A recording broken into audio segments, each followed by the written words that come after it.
Good morning, class. My name is Natalie, and this is my partner, Alejandra. And we're going to be talking to you guys today about performance evaluations. What is a performance evaluation? It's basically a review that your employer gives to basically see how your performance is at work. It can be done on a monthly basis. It can be done weekly. It can be done yearly, and it's usually done when it's time for you to get a raise. The time that it's done is basically based on your employer because each company works differently. Why do performance evaluations? There's multiple reasons why you should do a performance evaluation. It motivates employees to work harder, as well as let them know where their flaws are. It also helps the company identify better training needs.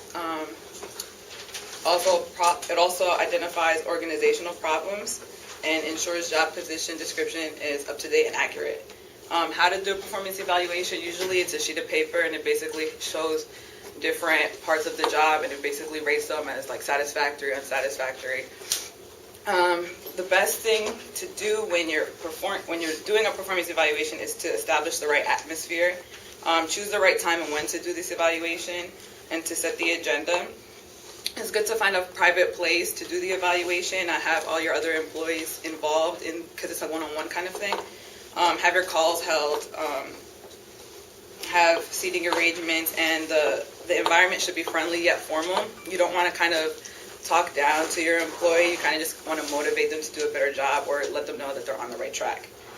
And now Alejandra's going to talk to you about other parts of performance evaluation.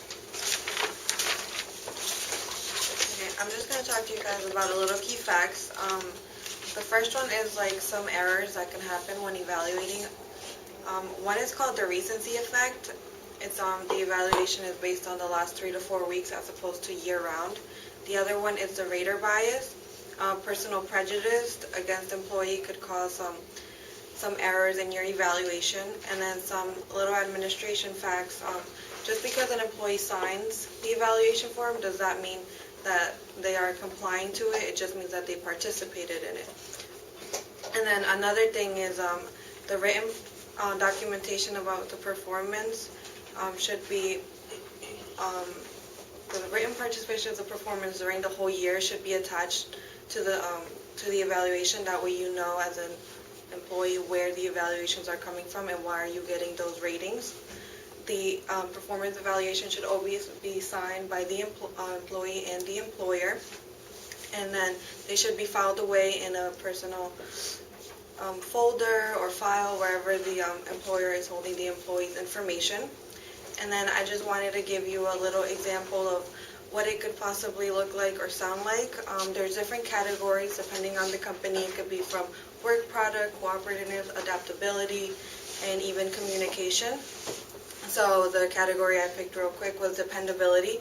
It could be ratings from poor, needs improvement, to meets requirement, and exceeds requirement, and outstanding. I know that my job at DSW, this is the one we go by. So dependability, when you're rated poor, it could be that you often call out, you leave work early, you're not on work on time. If you got rated needs improvement, it could mean that you occasionally call out, you're occasionally late, and then sometimes you are not in your work area where you're supposed to be.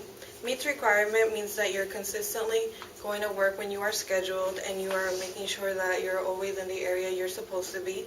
Exceeds requirement, that means that you have really good attendance, that if they need to call you in, you come in for them, and you don't mind doing overtime.